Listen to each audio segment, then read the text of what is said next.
Welcome back to the Chad Hasty Show on News Talk 95.1 FM and 790 AM. KFYO. Final hour. We send it down to Austin, Texas, and that's where our friend Scott Braddock is. Scott Braddock, editor of QuorumReport.com. Scott, good morning, and hopefully this week will be a better week for those in Austin than last week. Absolutely. Thawing out here, Chad. I hope everybody's okay in Lubbock as well. Absolutely. So let's talk about the thawing out. Now, there's some business still left over. From everything that happened last week. And one of those pieces of business, hitting home for a lot of folks, and that is some of the bills that we're seeing. Scott, talk about this billing fiasco that we're seeing from some of those who are on the ERCOT grid.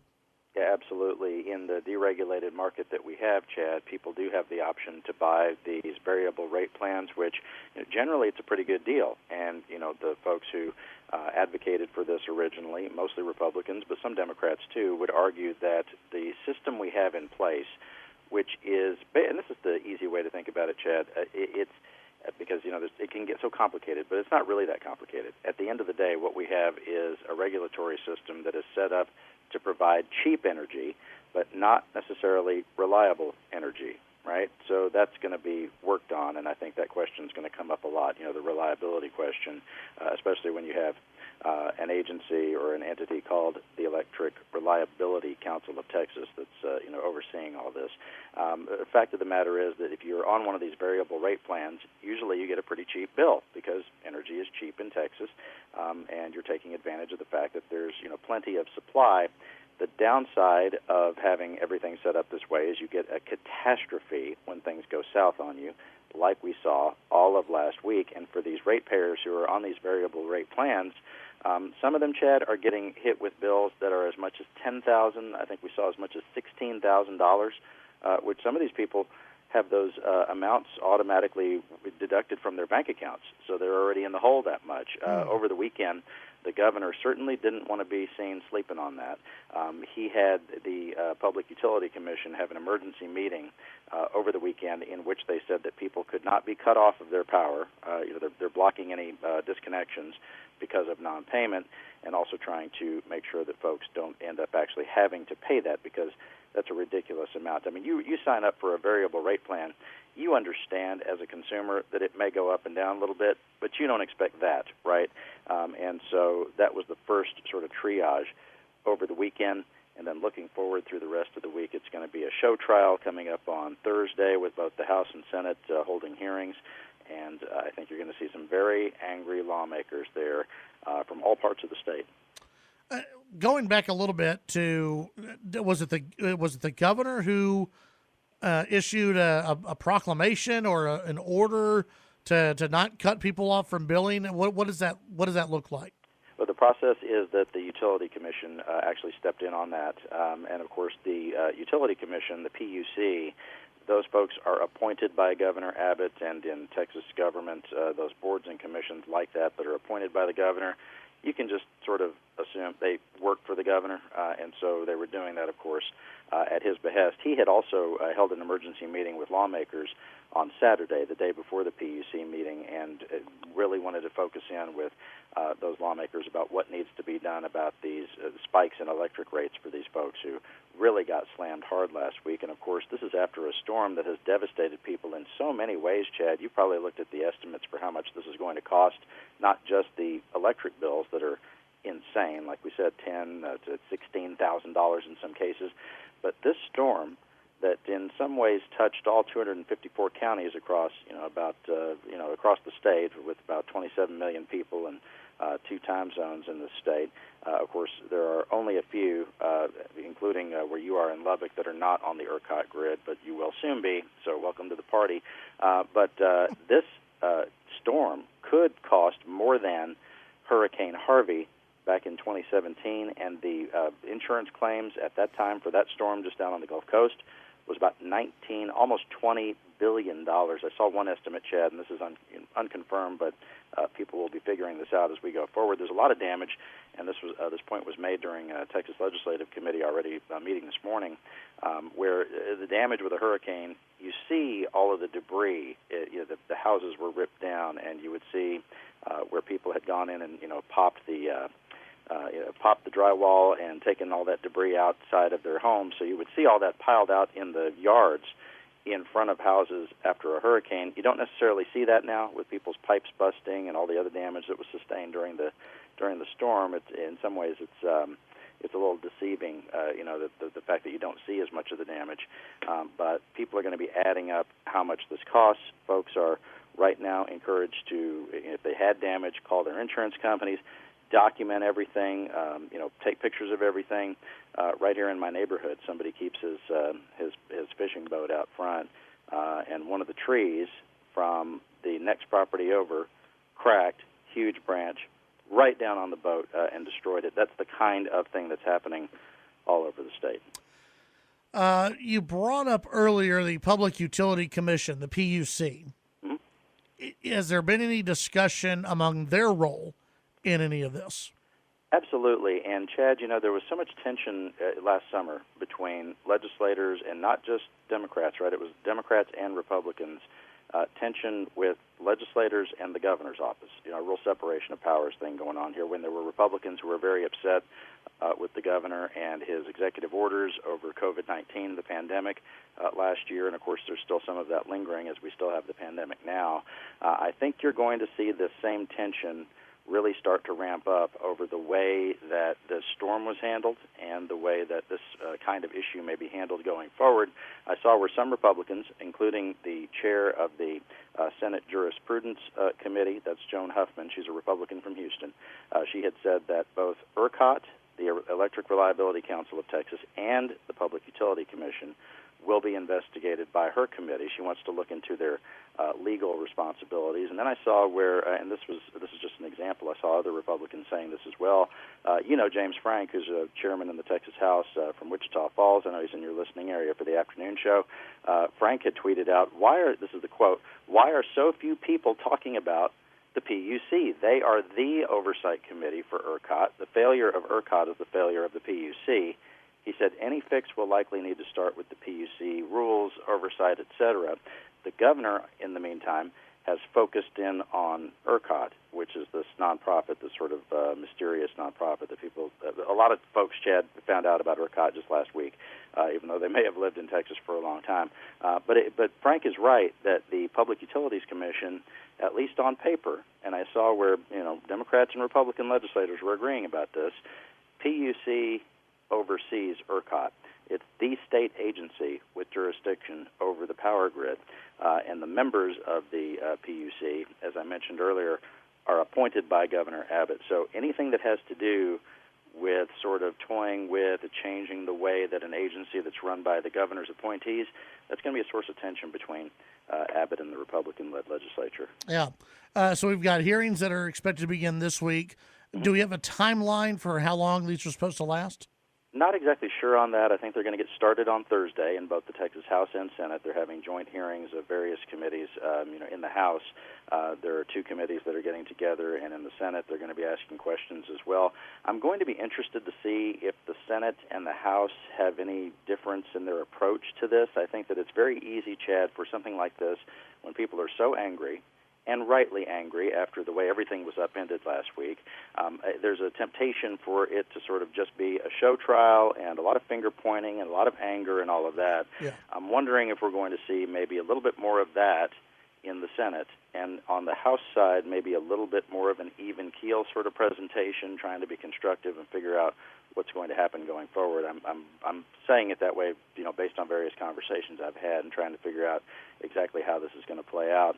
I think they do need to try to keep it as constructive as possible, because at the end of the day, these are real-world problems with real-world solutions required. They need to actually come up with something that's going to prevent something like what happened last week, prevent it from ever happening again. But look, people are mad, and they have every right to be, but that doesn't necessarily mean we're going to find solutions by just popping off at people. Let's see, there's another committee going on, a pretty important one, appropriations. They get going today. Yeah, they're getting down to their work now. They were delayed a full week. They were supposed to start their meetings last week when the ice storm caused their meetings and meetings all over the place to be canceled. Texas House Appropriations is talking with Glenn Hager this morning, the comptroller, of course, and he's laying out the budget realities for them. Some of the same things that we've talked about here, Chad, the fact that, with COVID-19, the pandemic causing there to be stress on the budget, but he is delivering some more of that good news, which is that the budget situation doesn't look quite as bad as it did, as had been expected back in June and July. A couple of reasons for that. One, consumer spending was up higher at the end of the year than people had thought that it would be. As the economy started to reopen and, different restaurants, retailers, et cetera, were opening their doors and operating however they could, even though they had to do it with some sort of restrictions. Those sales tax receipts really picked up in a way in the last 2 quarters of 2020 that even Hager did not anticipate, back in the middle of last year. And one of the other things that's just sort of a nuance to this, but it's significant, is the fact that Texas in the last couple of years, and thanks to a Supreme Court decision on this, Texas was able to make some steps toward making sure that the state collects sales taxes on online purchases. When you buy from Amazon, Wayfair, whatever, and actually the court case was focused on Wayfair, the company where you can buy a lot of furniture and things like that. The fact is that if they hadn't made those steps, and as Hager talked about it, tried to create more equity within the tax system, fairness and equity and with taxes, that's always the question, right, fairness. But if they hadn't done that, people were at home buying things online, right? A lot of folks were. During 2020. People were already doing that, and the pandemic magnified it. And so for the state to still be basically on pretty even footing when it comes to its fiscal situation, a lot of that has to do with collecting those sales taxes from those Internet purchases. I hate to put you on the spot. Here we go. Yeah. Do you know how much is in the state's so-called rainy day fund? It's a fluctuating number. I think it's around. I'll double check it for you, Chad. I think it's around $11 billion right now, something like that. On its way to more like $12 billion. It is also higher. I do know it was also going to be higher than had been anticipated because we did have that precipitous drop last year in the oil and gas production and oil and gas prices. Because of that price war that was happening before the pandemic. Remember, it was Russia and Saudi Arabia really got into that fight, and we were sort of collateral damage in that situation.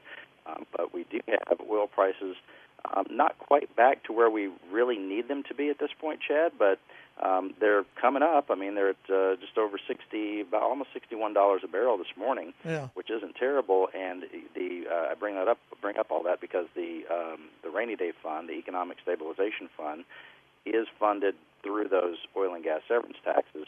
And for the state to be able to make good on its promises, when it comes to public education, buying down property taxes, et cetera, those big, functions of state government, I would throw into that public education and health care as well.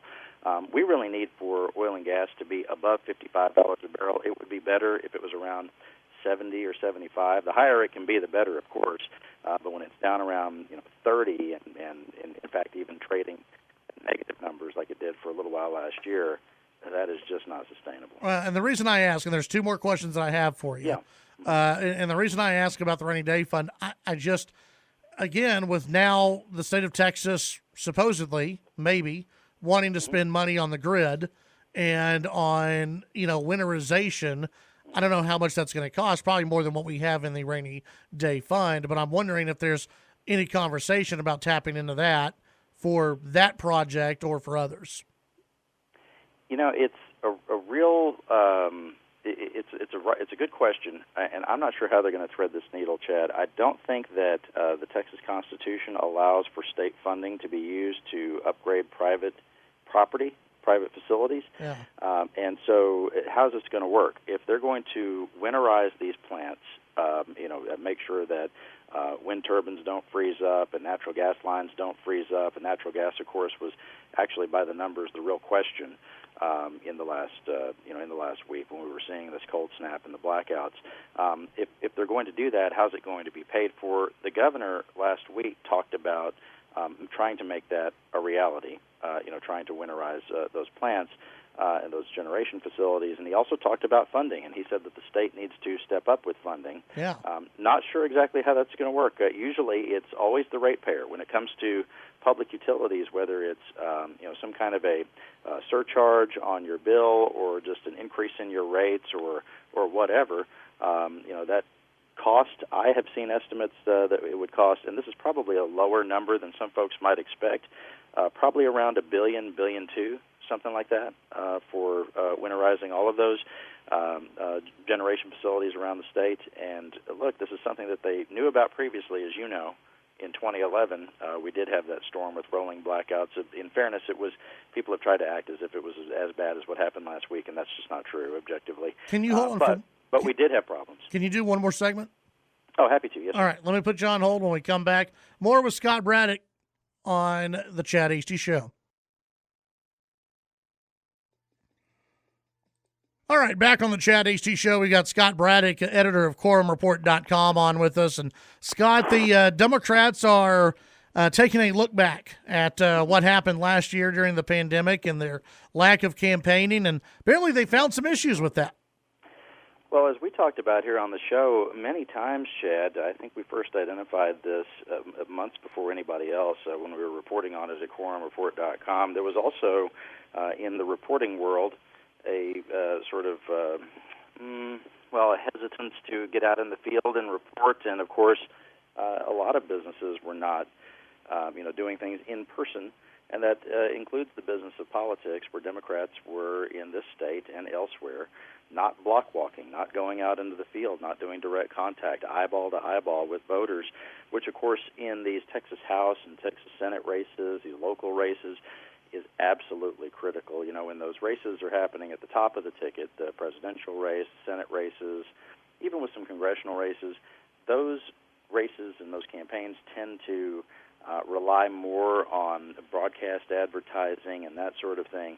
But in those local races, and in particular those Texas House races, it's a local race, so you've got to be on the ground talking to people.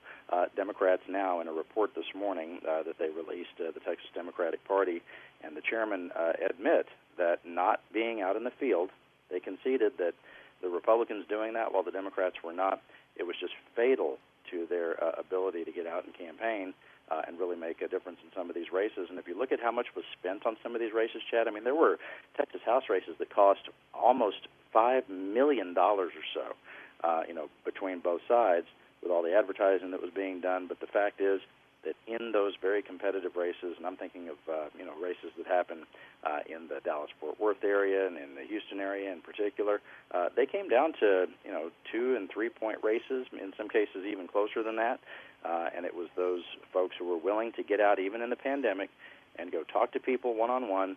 They were able to get over the hump and win those seats, and the Democrats just couldn't get there. Scott, as always, appreciate your time. Go to QuorumReport.com, see everything they've got going. Scott, thank you. Appreciate your time.